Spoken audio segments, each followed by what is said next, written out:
بسم اللہ الرحمن الرحیم۔ صحیح البخاری کی حدیث نمبر 10 کے ساتھ آپ کی خدمت میں حاضر ہیں۔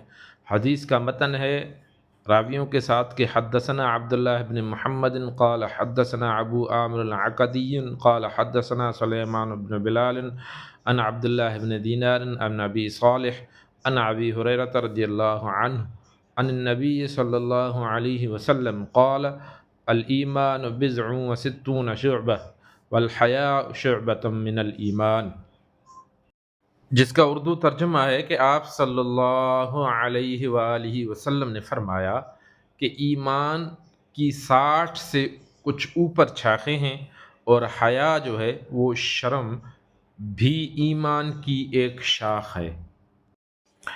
Narrated Abu Huraira radiallahu ta'ala anhu, the Prophet, peace be upon him, sallallahu alayhi wasallam said, faith, belief consists of more than 60 branches, and haya, the term haya covers a large number of concepts which are to be taken together. Amongst them are self-respect, modesty, bashfulness, and scruple, etc. is also the part of faith.